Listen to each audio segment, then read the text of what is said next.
parents, they already have kind of a PTSD from whatever happened with their child, which was probably a life-threatening event.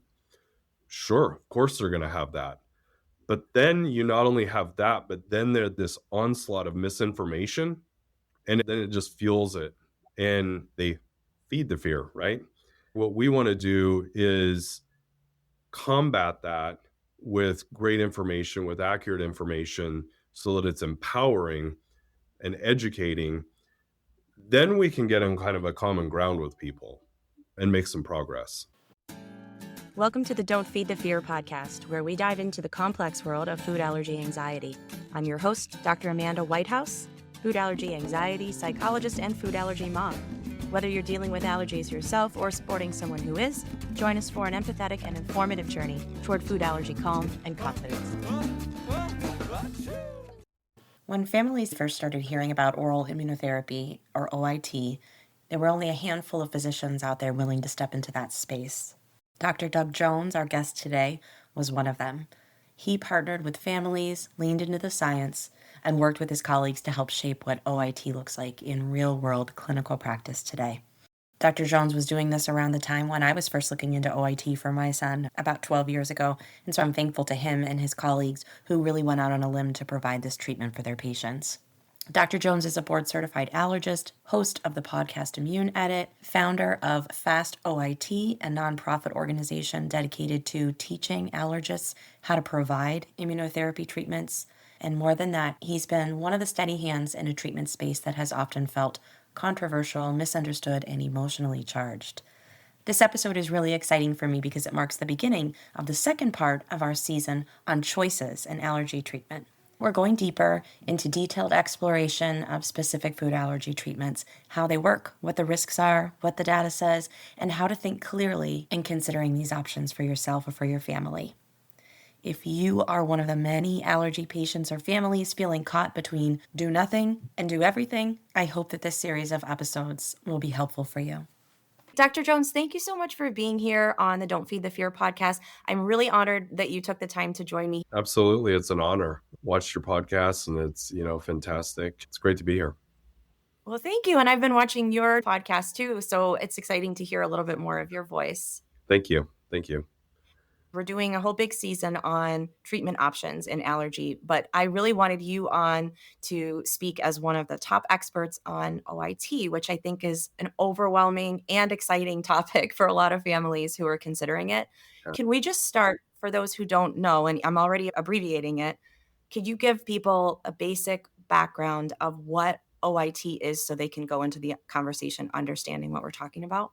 Sure. So OIT stands for oral immunotherapy, and it's just used to distinguish various forms. We also have something called SLIT, which is sublingual immunotherapy. So that's a different treatment option that we give.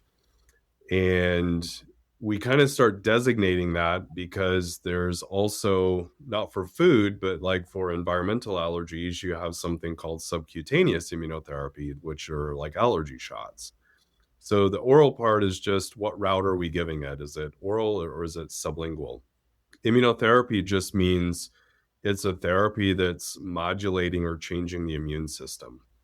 And so later, if you want, we can talk about different treatment options for food that are out there that don't change the immune system, but they're still a treatment option. But oral immunotherapy, again, just means it's oral, it's changing the immune system. And with that therapy, you start out with microscopic amounts of the protein that somebody's allergic to. And with the right timing and dosing and intervals and route, we're able to capture that immune system and guide it along and change it for the benefit of that patient. And so really that's what we're talking about. Thank you. That's helpful. I think naturally our food allergy brains kind of freeze when we talk about, anything that involves ingesting our allergens. And so I appreciate you getting that out of the way right in the beginning so people can kind of digest that a little bit. So before we dive into the details, would you give us some background on you and how you got into doing what you're doing now? Sure. Before I get into that, just to address what you just said, which is key, is people are like, and I love your title of your podcast, by the way, like Feed the Fear is awesome. because there's so Thank you. much fear out there, and the fear comes from a lot of misunderstanding or marketing or manipulation or whatever. But like with oral immunotherapy or sublingual immunotherapy, there's certain thresholds by which the body will react, and we actually start at doses lower than that. We start at thresholds that are below where you'd react. We capture the immune system, and then we kind of build through that, just so we don't feed the fear. Thank you. Yes. Um, Yeah, and that's why I was trying to get it out there right in the beginning because I think people can just shut down. Like, I'm never doing that with my child. I would never take that risk, but we can talk about the risks later. right. But you're right. That idea that we start below the threshold of Threshold. reactivity for that individual. We're not Yeah. just throwing them into a Yeah. reaction and deal with it and toughen up kind of perspective. Right. And there's an organization to it versus a randomness that would occur if you're ingesting that any other way.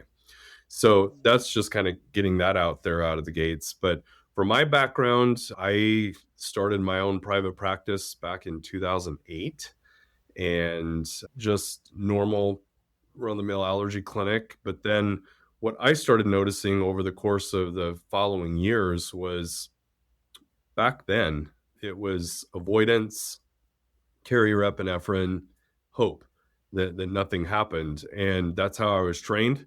That's all that was really being offered at that point in terms of food allergy. It's not even treatment, it's just management, kind of that passive approach. And as food allergies started to rise and I started seeing more and more people, I got really dissatisfied with the answer that I was giving. I would have patients come in, I would give them the answer, and they would leave, and I would feel sick to my stomach. I was like, what did I just tell them? I'm not helping them in any way. I'm not serving them. All I'm doing is adding to their fear and anxiety.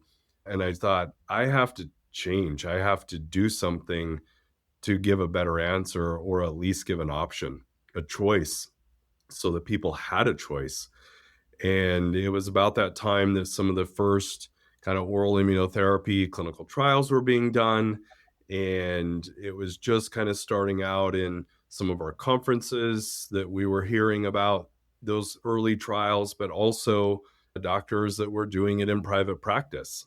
And that's when I first started tapping into this, was like just a couple of years after I finished my clinical training. I'll never forget one day, I had already been taking care of a family, and the son had a peanut and tree nut allergies. And we had the discussions with the parents, but then the parents brought their daughter in who was 11 months old. And she had just had a drop of milk spill on her, and she head to toe hives. And they were nervous because she said, we were getting ready for her first birthday cake. And they already had a son. And she said, it is such a tough life of having to avoid peanuts and tree nuts. If we have to add milk, because it's individual patients, but it's the family, right? It affects the whole family. And so she said, if we have to add milk to this, I don't know how to handle all of that. And turns out she was milk, egg, wheat, peanut, and tree nuts.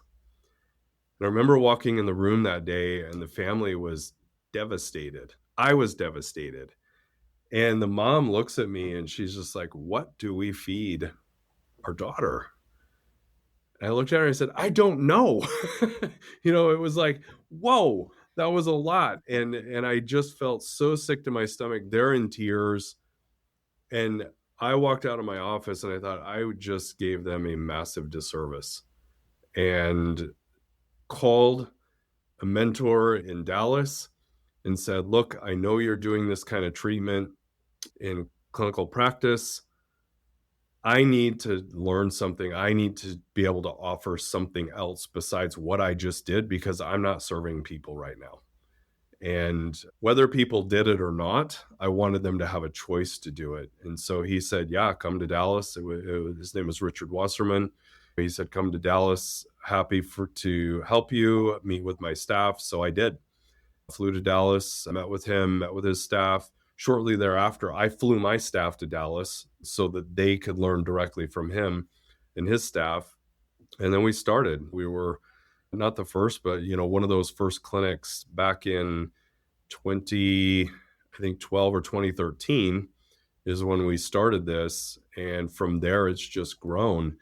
And it's been awesome over the last 12, 13 years to be able to give people a choice and gives them something else if that's what they wanted in their life.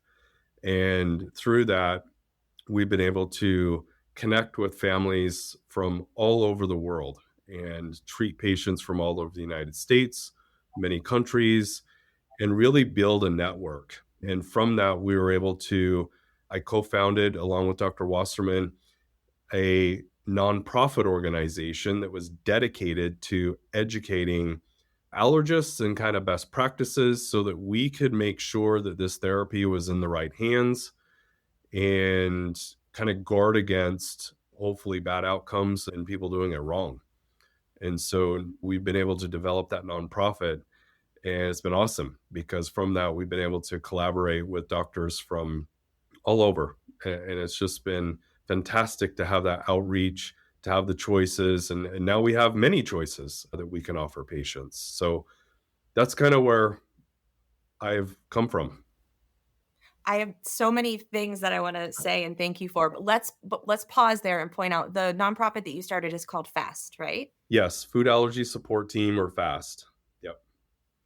And I know I personally have benefited from that. I know one of the doctors that I have worked with attends your conferences in Texas every year and brings back new ideas and things every year. And with all of this clinical, observation that you can put together rather than being these isolated little practices, there's so much more to be understood about how things are unfolding, right?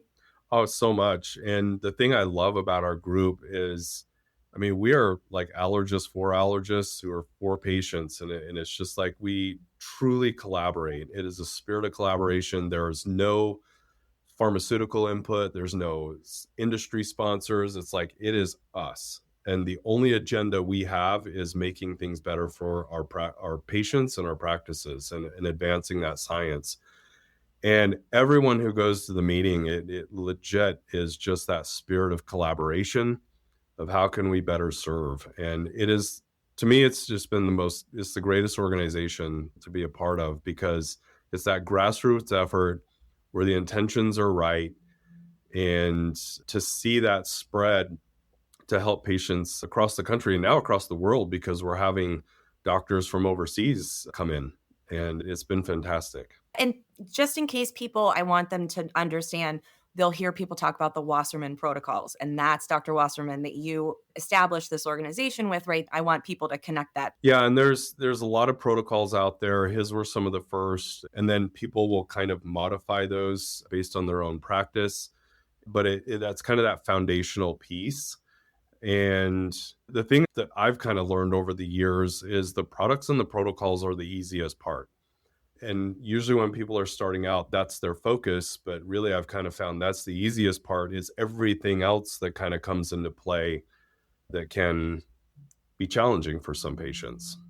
I'm not saying get hung up on which protocol your doctor is using. I just like people to be familiar with the language that gets thrown around. 100%. And I think that's a really good point out. I think your rapport with your doctor, that trust, their experience, what they're confident in. We always say at our FAST meetings, there's a lot of ways to do this right. And what we're trying to guard against is people from doing it wrong. But we also appreciate and embrace the differences in how different people can do it right. And that's okay. Yeah, and I think back to what I wanted to say thank you for. You touched on how practice used to look like for you, and it's avoid and epinephrine and hope. And I was one of those parents. My son was diagnosed in 2012, and the hope that we had was, I hope he'll outgrow. And a couple of years of that, and I thought that this is not going to cut it. I don't ever mean to discount families who choose not to pursue something, but I just knew for me it wasn't going to work for our family, and Right. was scouring and reading about the trials. And it's great. Thank you to the doctors who are doing the clinical trials, but also all of the practitioners like you who just got this to us, who did the work, the legwork to break ground with this new thing. The doctors in my area were shocked when I told them I was reading these studies and I wanted to do this thing. I got kicked out of allergist practices because of it. So I'm so thankful to all the doctors like you who just agreed with us. That's not enough, and we need to do more. Thank you. That means a lot. And it's also a credit to you for actually persisting and pursuing and not just accepting perhaps one answer there. I've really loved the partnership that we've had with the food allergy community. And because we have kind of gone hand in hand to break ground on this and said, we absolutely don't need a pharmaceutical industry to dictate this. It's food, and there is power in food. That microscopic amount, when used correctly, can be used for good. And we can do this. We can think, we can apply science, and we can do it safely. And the other thing that we were kind of committed to is early on, we knew we were far, far, far from perfect. And but it was like the more we did and the more we knew, the more questions that we had that we wanted to answer. But it was that collaboration and kind of learning as we go along, where you start at a safe place, but then you mold and you pivot along the way to just make it better and better and safer. And we've done that. And I'm proud of the allergists that took those steps, that have collaborated and really kind of worked together for the benefit of patients. Yeah, where all of us who have benefited from it are so appreciative. And so many are curious. Can we start to tease that out? Can you explain to people, how do you start with this food and introduce it in a safe way and progress forward with building up their tolerance? Yeah, so not to get too much into the science of the weeds on this, but in order for like an allergic reaction to occur, there has to be certain things that happen within the body, and there has to be like a certain size of protein, and it matters what route the exposure is occurring. What we're doing with immunotherapy, whether it's oral or sublingual, is we're able to capture the dose, the route, and the frequency in an organized fashion, not random, but in an organized fashion. And again, starting at doses that are sub threshold, meaning below a threshold by which you react. And you can start just training that immune system with those very early doses. And with the correct timing and route and dosing, we're able to then just kind of raise the threshold and raise the threshold by which somebody reacts. And as we take our time and proceed with caution, we're able to increase the amounts of food and the safety, because we're basically raising the threshold by which somebody would react to a certain food. And with oral immunotherapy in particular, we can get it to a point where they can consume that food in unlimited amounts without avoidance. There's misconceptions being put out there that you don't get to that point, but you can. And there's many allergists across the country that absolutely can get you to a point, if you want, to where you can eat that in unlimited amounts without the avoidance. I want to chime in on that because I can testify that I'm one of those people with oral immunotherapy. My son got to Mm, quote unquote free eating. What does that mean? yeah, But he did a 24 peanut challenge. He passed, he got the clearance to eat it, and he doesn't want to. He yeah, I he know, doesn't want to eat. I know. And I think, I don't, do you think that's part of the misconception? Because Yeah, so many kids avoiding it for so long yeah. don't want to eat it. They just want to be safe. Yes, exactly. And what I always tell people is now we're at a point where we really can individualize therapy. And it's like instead of trying to put everyone in a certain protocol, it's not a one size fits all. I always say, let's find the size that fits the one, right? Let's find that size that fits the family and meet patients and meet people where they are and decide, where do you want to go? And let's find that treatment protocol or method that's going to get you to where you want to go. And to your point, I mean, think about if if you didn't even have an allergy, but you just got food poisoning. Let's say you had food poisoning to a bad piece of chicken or some yogurt that sat out too long. You have a bad association with that, right? You're kind of scarred. And it's like you hesitate eating that. And I've had that a couple of times actually with strawberry yogurt. And it's like, I don't like strawberry yogurt anymore because of that. And it's like, well, imagine having a life threatening reaction to something like that and what mentally, emotionally you have to overcome. And it's like, well, maybe they don't want it, but they still want the safety. And so it's like, that's okay. That's okay. And I think part of that mental thing too is you don't have to free eat if you don't want to. You can, and that choice is there. But if you want to just have safety, that's great too. And that's kind of where You can take OIT to a certain level, or you could do sublingual and have that. But again, that's where let's find, instead of the one size fits all, let's find the size that fits the one and that fits you and that person and your goals and your family, and let's guide you there.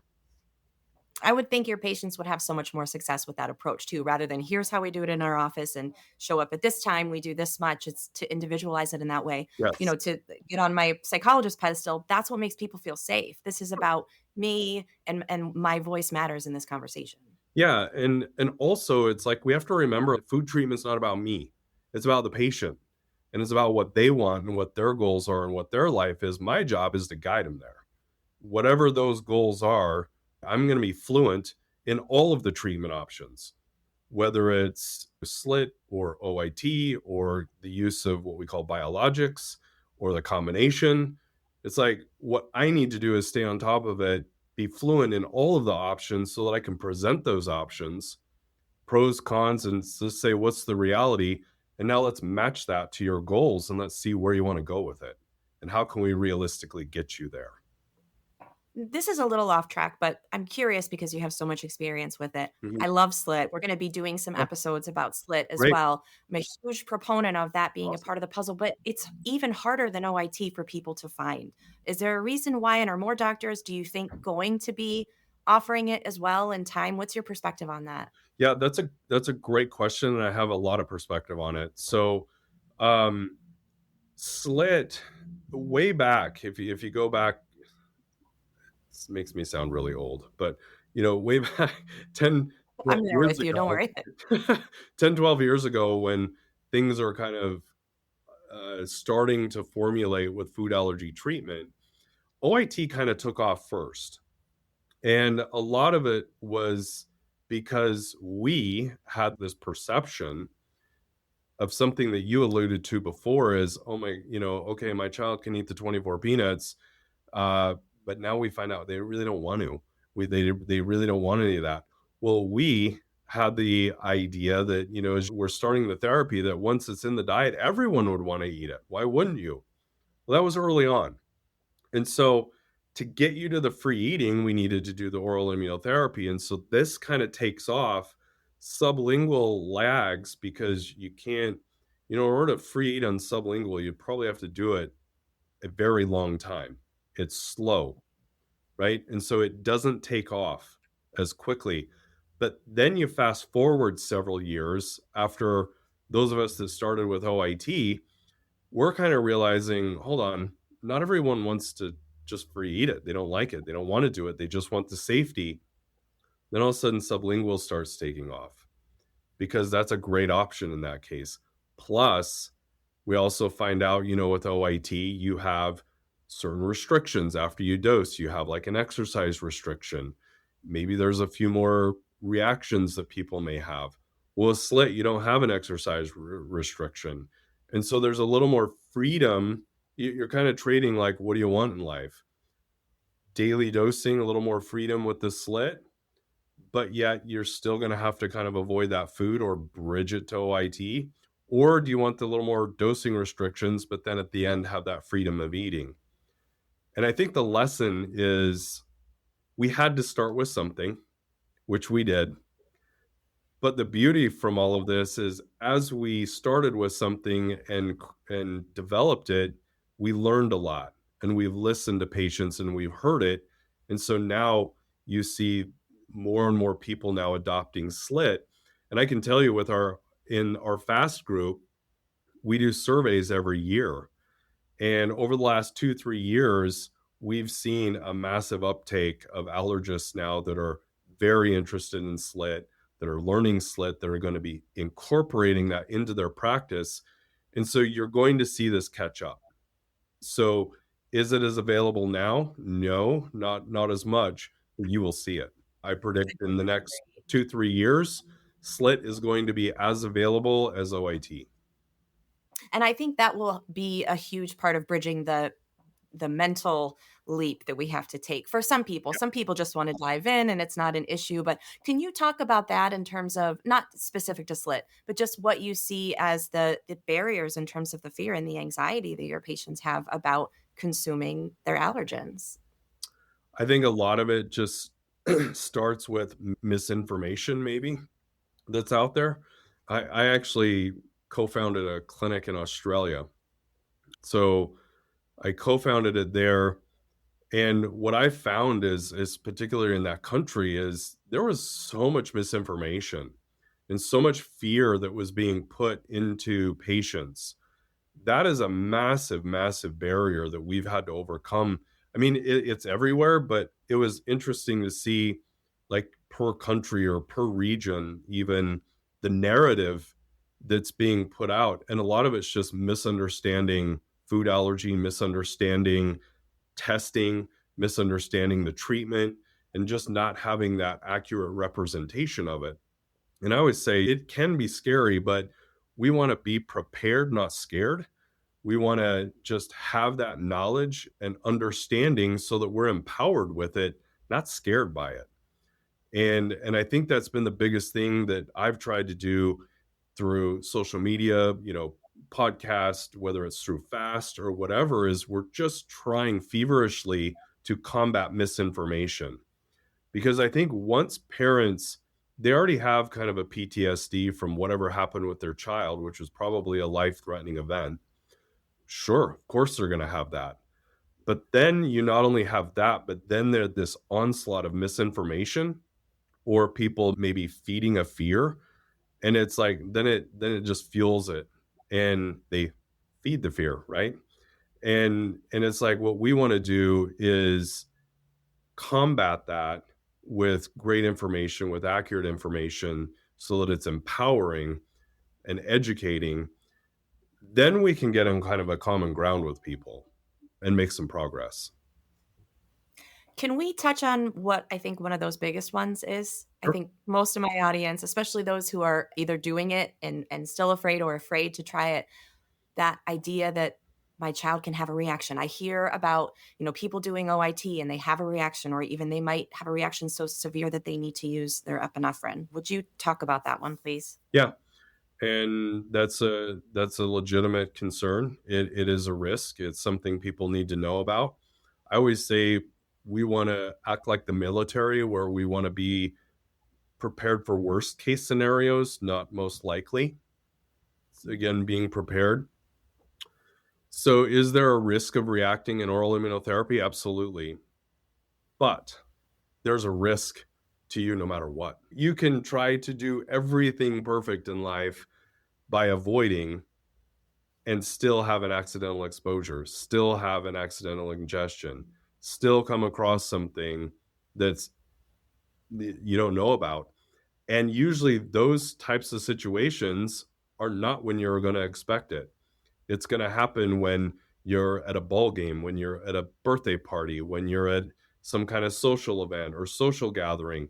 I had so many people that would order these like macadamia nut cookies from Costco and never be told that there's actually cashews in those things, right? And they're reacting and it's inadvertent. So that risk of reaction is there no matter what you do. But when you start with therapy, we're now dosing at a time when you're monitored, when you know what you're doing, when you're at home, when there's protocols in place, there's safety measures there, and it's predictable. And the risk is still really low. The risk of reaction, even though it's there, it's low. And I would argue the risk of reaction in OIT is probably less than your risk of an accidental exposure without OIT.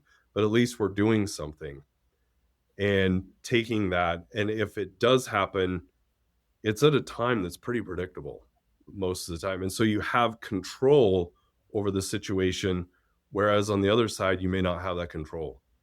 And a lot of fear comes from unknown and not feeling in control.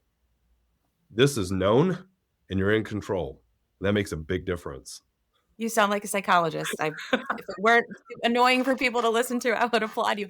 Fear grips us so much. We think of that, but we forget that it's not forever. It's for a prescribed period of Is time as we move, and then the balance tips the other direction. And I can attest to that. My son did have anaphylaxis and need an EpiPen at one point during his OIT, and I wouldn't change it. And I would still say, as you described, the worry for those 2.5 hours during and after dosing, knowing what to look for and having my doctors, instructions in my hand of what to do is a completely different experience than worrying all the time everywhere we go infinitely for the rest of his life. So, it's a trade-off that for me was absolutely worth it. agreed. Yeah. From the mental health side, what do you think helps to set patients up beforehand as far as preparation, and then during the treatment, what helps them not to be gripped by the anxiety, not to be overwhelmed by that from your perspective as their doctor? One of the analogies that I give with my patients all the time is, for me, OIT is kind of like flying in an airplane. And you have a start, you have a flight, and you have kind of that destination. And flying can be scary for some people. Well, what if this happens? And what if this happens? And what if that happens? Well, what happens though before every flight is there's pre-flight checks, not only for the plane and the crew and everything else, but they're also checking the weather. And, are there any storms ahead? And what altitude do we need to go at? And so you're making all these pre-flight checks. And before somebody doses, we actually do that. You're having these pre-flight checks or these pre-dose checks. Is my child healthy? And, you go through all these checks. Why? Because we want to make sure that flight is as turbulent free as possible. But even if there is turbulence, it's okay because we can change the altitude, or we have measures that we can take to address whatever that turbulence or whatever those issues are. And by and large, flying is safer than driving in a car. And to me, it's like doing OIT is going to be better and statistically better than not. And then you're going to get to your destination and really enjoy that, as opposed to just staying at home all the time and continuing to live in fear. And so part of that is, yes, I think we have to acknowledge, first of all, the fear, and acknowledge where they're at and validate that and say, yes, absolutely, you're going to feel that way. I completely understand. This can be absolutely terrifying. I think just acknowledging that that's there, absolutely. But let's walk through this and let's see, like, okay, what's the next step? What's the next step? Okay, if this happens, then what? Then what are we going to do? And so we talk through it so that people are educated and prepared again. So now they're more comfortable. And I think that's, to me, just kind of the key. That's so helpful. I love that analogy, and I'm gonna steal it and use it as well because I think we forget about that. We don't know when we haven't tried it. Right? People who haven't gone into it don't understand that there's this whole structure around it, There is. um, you know, to protect us. There's so much structure. And what's awesome too is, the oldest patient that I ever treated, this was about 10 years ago, he was 65 at the time. And he was a retired orthopedic surgeon. And he came mainly because his wife was so tired of reading labels, meal prep. She was the one that was doing a lot of the grocery shopping, and they traveled a lot, and she was the one vetting the restaurants. He didn't care, but she did. So she gets him involved. But the point of the story is, towards the end, he said, "Can I bring a colleague of mine with me to my next visit?" And I was like, "Sure, I don't care."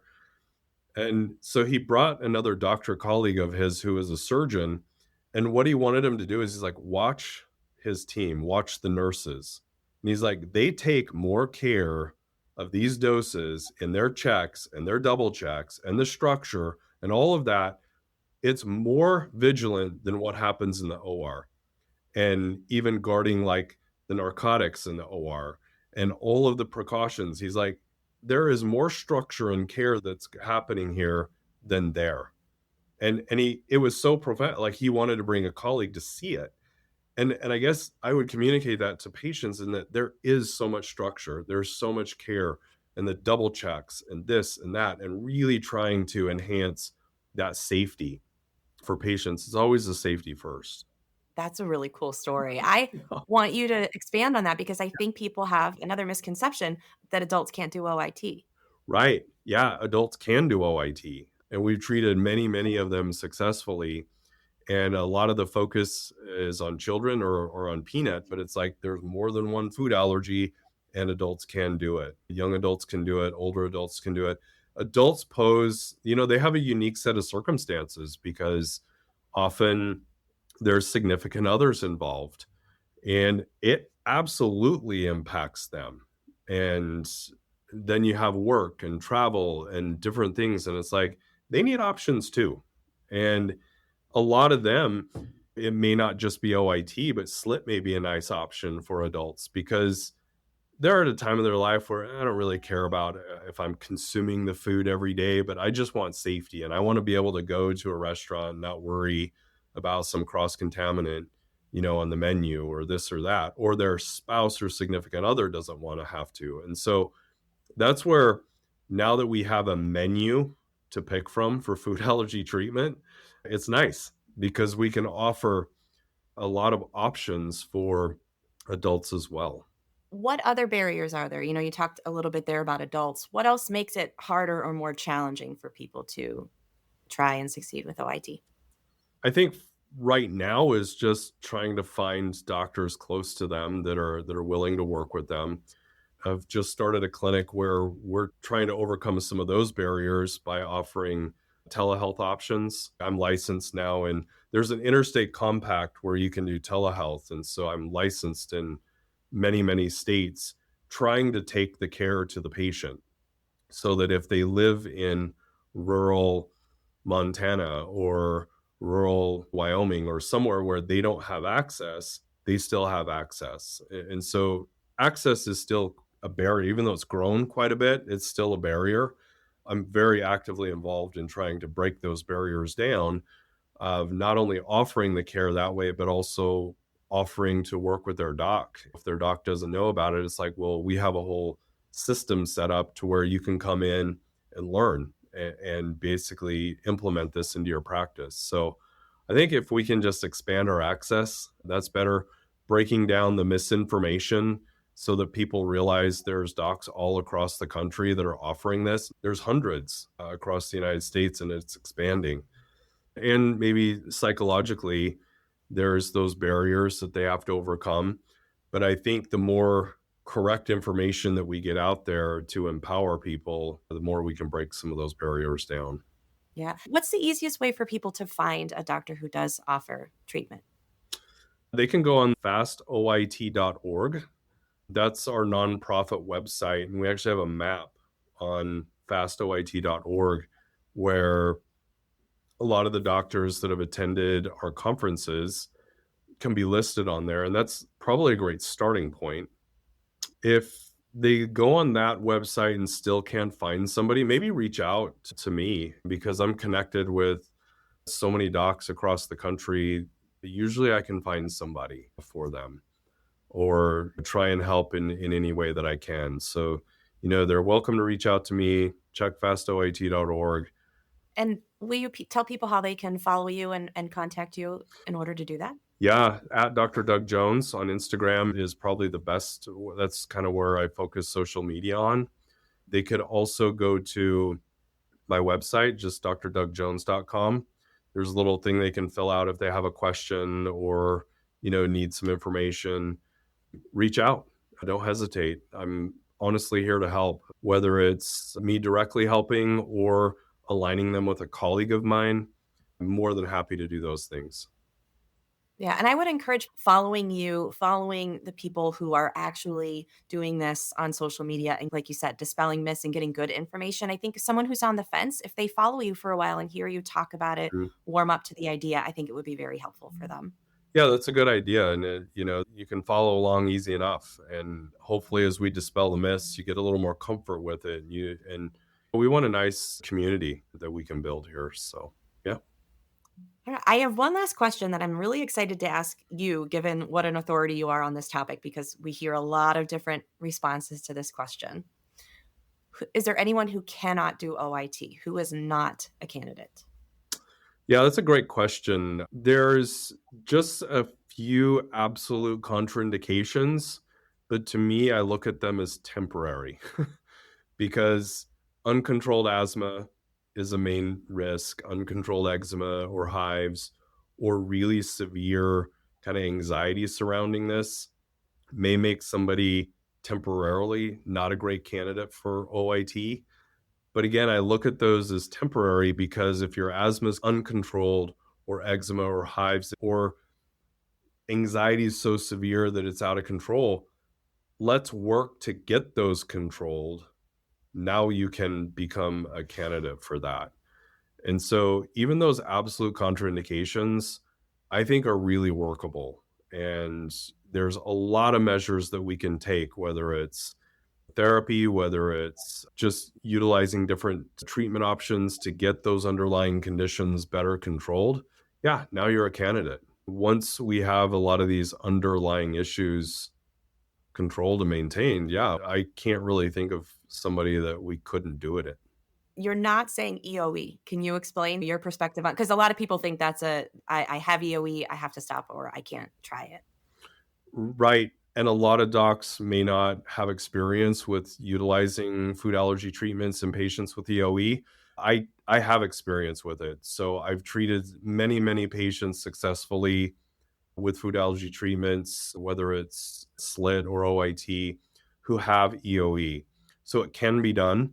It's what we call a relative contraindication. And it's relative because it's not absolute, but it does need to be done with caution, and there's certain things that I kind of measure before and during. It may take a little longer, but by and large, a vast majority of those patients can do it. Maybe not to all of the foods, because there might be some of the foods that if you're getting it in the diet, it's just triggering the EOE. But in patients with EOE, if they're having to do, like, for instance, a 4 to 6 food elimination diet, but we can get 4 of those foods back in the diet, that makes a difference. And so it's not absolute, and we've had tremendous success with so many patients with EOE, and it again, even if we're getting 90% of the foods back in the diet, it just makes a big difference for the family. Right, for the family, not just Mhm. that individual, but think of the parents, like you mentioned earlier, feeding 2, Right, 3, 4 kids in the household and getting egg and milk back is a huge win. If you can yeah. introduce wheat and you couldn't have it before, what a Food. change for everyone in that family. Yeah, and the other thing too is we have great medications now that are available now that weren't available 10 years ago, to where we can get the EOE better controlled and expand the diet. And if you have to take the medication, it's like, so be it. Because if you can expand your diet, make yourself safe, get rid of that fear, the anxiety, and live a more normal life, great. Let's do it. If that's something you want to do, we just have better things at our disposal to control the underlying EOE now. That's just really encouraging. The whole conversation, I think, is gonna give many people more hope than, like we said before, the hope used to just be, "Let's wait and see if you outgrow it," which was unlikely, and I think the way you discuss it is really reassuring for people, so thank you so much. What do you wanna leave people with for final thoughts on the topic? I've loved the questions. I've loved the discussion. I think it's been pretty thorough. Just know that there is a menu for food allergy treatment now. There's a lot of options. We're making inroads every day to try and make it more available to patients. There's a great network. I've got a lot of great colleagues, and we're dedicated to trying to create more normalcy for people in their life. Instead of feeding the fear, let's feed the body. Let's get over this and get you shopping at all the aisles in the grocery store. It's been a great discussion, so thank you, Amanda. Thank you. Thank you to you. Thank you to all the amazing doctors out there who are doing this. Yeah. It's life-changing for so many people. I appreciate having you so much. Yeah, thank you. Thank you to my amazing guest, Dr. Jones. I was so honored to have you here on the show and kick things off with you, one of the people who kicked off OIT here in the US. We'll be saying it on the podcast all of this season. More choice can mean clarity, but it can also mean more overwhelm. If this episode raised questions for you, that's not a bad thing. It means you're engaging thoughtfully. If this episode made you feel anxious, you're considering something that's slightly outside of your comfort zone that might bring about change in your life. Here are 3 next steps. Number 1, follow Dr. Doug Jones. You can find him on Instagram at Dr. Doug Jones. Visit his website, which is the same, drddougjones.com, and check out his podcast, Immune Edit, for thoughtful conversations about immunology and allergy care. Number 2, if you're curious about OIT, visit fastoit.org. You'll find a directory of other physicians who also offer immunotherapy, including OIT and sublingual immunotherapy or SLIT, so that you can explore whether it's an option for your family. Number 3, if what you're wrestling with is the mental and the emotional weight of these decisions, all of these interviews I've been doing to prepare for this season inspired me to write a workbook to walk you step by step through the mental and relational side of choosing and navigating treatment. It isn't just a medical decision, it's a life decision for you and your whole family. You can find my workbook called From Fear to Freedom, A Guide to Navigating Allergy Immunotherapy on Amazon. I'll put the link in the show notes. As always, your likes, shares, subscribing to the show, ratings and reviews wherever you listen help to keep the show growing, and I appreciate them so much. I will talk to you next week. The content of this podcast is for informational and educational purposes only and is not a substitute for professional medical or mental health advice, diagnosis, or treatment. If you have any questions about your own medical experience or mental health needs, please consult a professional. I'm Dr. Amanda Whitehouse. Thanks for joining me. And until we chat again, remember, don't feed fear.